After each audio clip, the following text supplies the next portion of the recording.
के अंदर भी दो क्लासेस हैं। एक तो वहाँ रहने वाली तो है ही, सभी लोग रहते हैं। एक सेवा क्षेत्र के लोग हैं, एक व्यापारिक क्षेत्र के लोग हैं, किसान क्षेत्र के लोग हैं। तो जो अपेक्षाएं हैं वो ये है कि भाई यहाँ पर जो मेट्रो का विस्तार हो।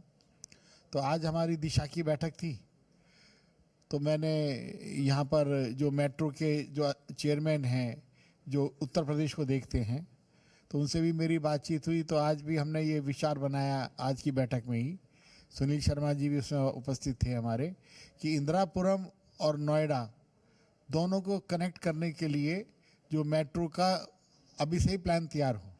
तो उस पर सबकी सहमति बनी है, वो प्लान हमारा, उस पर काम हमारा शुरू होगा। ये आपने देख ही लिया है कि भाई बीजेपी सरकार आने के बाद दिल्ली से पूरा का पूरा एक जो NH9 है वो 16 लेन का हो गया है। ठीक है, यहाँ पर जो हॉस्पिटल्स हैं गाज़ियाबाद के अंदर, तो इस जो कोरोना काल था तो अभी तक एक ट्रेंड ये था कि गाज़ियाबाद के लोग बीमार होने पर दिल्ली के अस्पतालों में जाते थे जी।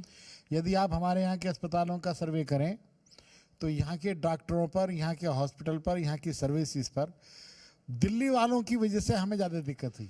मतलब दिल्ली के लोग बहुत आए हमारे हॉस्पिटलों में। और अभी भी अगर आप गौर करेंगे तो चाहे यहाँ पर कैलाश हॉस्पिटल हो, चाहे यहाँ पर और भी बहुत सारे हॉस्पिटल्स हैं, तो सब जगह दिल्ली के लोग आपको हमेशा ज़्यादा मिलेंगे।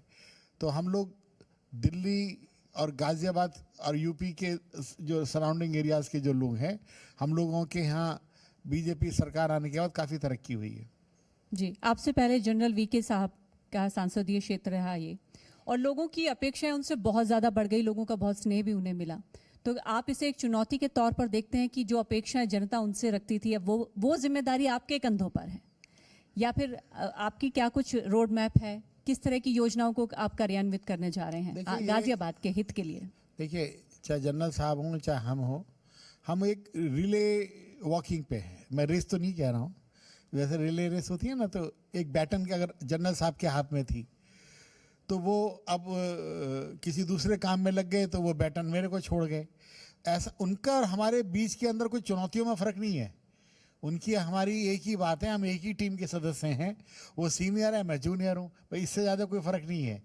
और आप इस बात से निश्चिंत रहें कि गाज़ियाबाद के अंदर जितने भी अधूरे काम हैं वो भी पूरे होंगे, और जो नई चुनौतियाँ उनको भी पूरा करेंगे। मसलन गाज़ियाबाद एयरपोर्ट से फ़्लाइटें उड़नी है, तो GMR ने वहाँ स्टे ले लिया कोर्ट से कि भाई जब तक आप फर्स्ट राइट ऑफ रिफ्यूज़ल जो है मेरे को देखना है 100 किलोमीटर के एरिया के अंदर।